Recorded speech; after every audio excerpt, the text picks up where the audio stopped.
Police विभागाला एक पत्र लिहून ह्या सभेचं संपूर्ण ध्वनिमुद्रण हे मागितलेलं आहे। ते आमच्याकडे आल्यानंतर आम्ही तातडीने न्यायालयात जाण्याचा निर्णय घेऊ। की काल या ठिकाणी आम्ही पत्रकार परिषद घेतली होती आणि या पत्रकार परिषदेमध्ये डिजिटल तिकिटांच्या बाबतीत एकाच कंपनीला निविदा दिल्यानंतर बेस्टला 35 कोटीचा नुकसान सहन करावं लागणार आहे अशा प्रकारचं प्रतिपादन केलं होतं आणि या निविदेला भारतीय जनता पक्ष कडाडून विरोध करेल। ही निविदा पुन्हा एकदा काढण्यात यावी आणि बेस्टला तोट्यापासून वाचवण्यात यावं, किंबहुना हा भ्रष्टाचार थांबवावा अशा प्रकारची विनंती मी लेखी पत्राद्वारे बेस्टच्या अध्यक्षांना, बेस्टच्या महाव्यवस्थापकांना कल्पना दिली होती आणि भारतीय जनता पक्षाने काल हेही सांगितलं होतं की उद्या होणाऱ्या बेस्ट समितीच्या बैठकीमध्ये यावर आम्ही सविस्तर मुद्दे मांडू आणि हा प्रस्ताव हा कसा बेकायदेशीर आहे, कसा गैरमार्गाने आणलेला आहे, कशा पद्धतीने एकाच कंपनीला निविदा देण्यासाठी षडयंत्र रचलं गेलेलं आहे आणि अंतिमतः 7 पैसे दराने ज्या डिजिटल तिकिटांची खरेदी होणार होती ती 14 पैशांनी झाल्यामुळे बेस्ट कशी खड्ड्यात जाणार आहे हे त्या ठिकाणी आम्ही सविस्तर मांडणार होतो। पण आज झालेल्या बेस्टच्या आभासी बैठकीमध्ये बेस्टच्या अध्यक्षांनी, सत्ताधारी पक्षाच्या अध्यक्षांनी जाणून बुजून किंबहुना हेतुपुरस्पर पद्धतीने भारतीय जनता पक्षाच्या कोणत्याही सदस्याला बोलू दिलं नाही।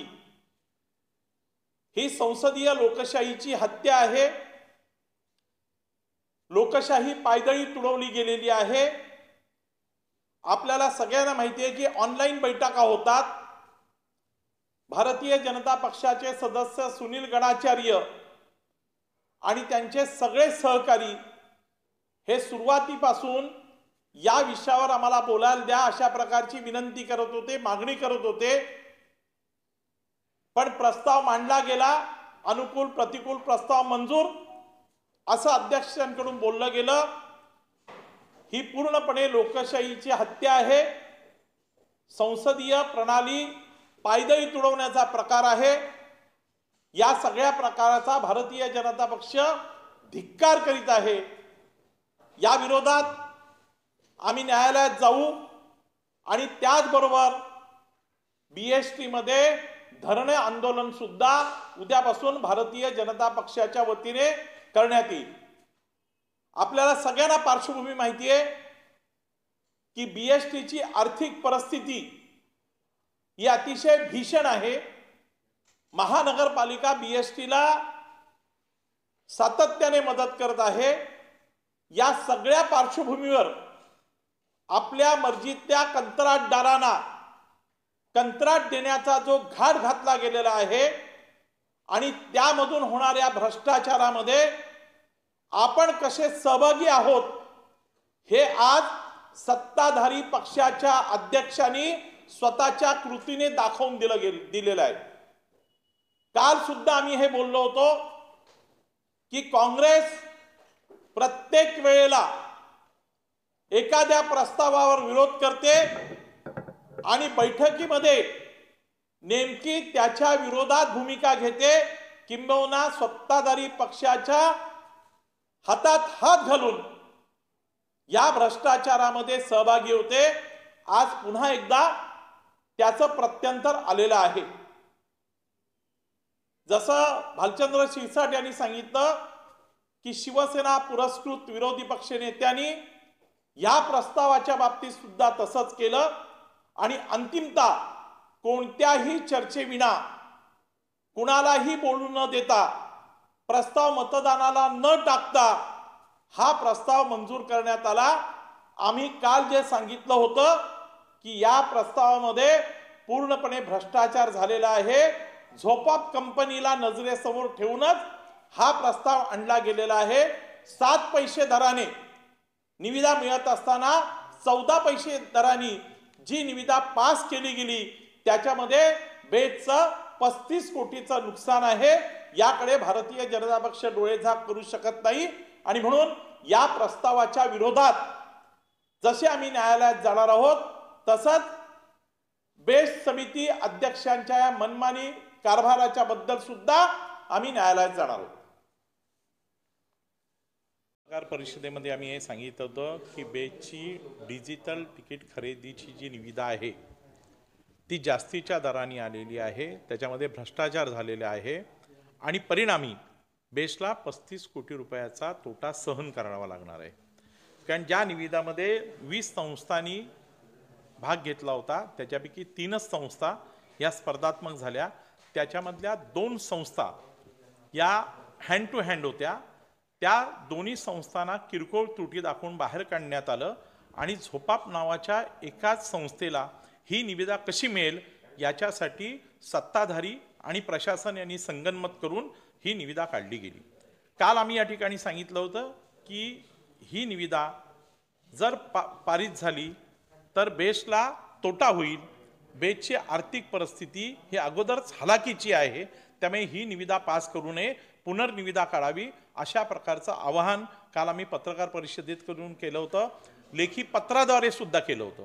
आणि आम्ही हे सांगितलं होतं की आज होणाऱ्या बेस्टच्या बैठकीमध्ये भारतीय जनता पक्षाचे सगळे सदस्य याच्यावर अभ्यासपूर्ण विवेचन करतील आणि याच्यामध्ये बेस्टचा तोटा कशा पद्धतीने झालाय हे त्या ठिकाणी मांडतील। पण आज झालेल्या बैठकीमध्ये बेस्ट समितीच्या अध्यक्षांनी, सत्ताधारी पक्षाच्या अध्यक्षांनी त्या ठिकाणी भारतीय जनता पक्षाच्या एकाही सदस्याला बोलू दिलं नाही। ही संसदीय लोकशाहीची हत्या आहे, लोकशाही मूल्य पायदाई तुडवण्याचा प्रकार आहे। कोणतीही चर्चा झाली नाही, मतदान झालं नाही, प्रस्ताव पुकारला गेला आणि अनुकूल प्रतिकूल प्रस्ताव मंजूर अशा प्रकारचं त्या ठिकाणी झालं। याचा भारतीय जनता पक्ष तीव्र निषेध करते। याच्या विरोधात भारतीय जनता पक्षाचे सगळे सदस्य उद्यापासून बेस्ट समिती अध्यक्षांच्या दालनाच्या बाहेर धरणं आंदोलन करतील आणि त्याचबरोबर भारतीय जनता पक्ष या सगळ्या प्रकाराला घेऊन न्यायालयात जाईल। बेस्ट समितीची सभा दुपारी 1 वाजता नियोजित वेळेवरती सुरू करण्यात आली आणि या सभेमध्ये यापूर्वी मी सुमारे 20 वर्ष BST समितीचा सदस्य आहे। यापूर्वी कधीही BST समितीमध्ये अशा प्रकारची घटना घडलेली नव्हती की अध्यक्षांनी कोणाही सदस्याला कुठल्याही विषयावरती बोलून न देता एकूण 8 विषय पटलावरती होते आणि सुमारे 120 कोटी रुपयाचे प्रस्ताव या विषयांतर्गत होते, परंतु एकाही विषयावरती अध्यक्ष विषय पुकारत होते, अनुकूल प्रतिकूल विषय मंजूर, अध्यक्ष विषय पुकारायचे, अनुकूल प्रतिकूल विषय मंजूर, अशा पद्धतीचेच त्यांनी 8च्या 8 विषय त्यांनी या प्रकारे मंजूर करून घेतले आणि 3 मिनिटांमध्ये ही सभा संपली। ही इतिहासात नोंद केली जाईल BSTच्या या सभेची की इतक्या कमी वेळामध्ये सभा संपवली, कोणाही सदस्याला त्याच्यावरती चर्चा करून दिलेली नाही आणि अध्यक्ष आपल्या खुर्चीवरून उठून दालनात गेले।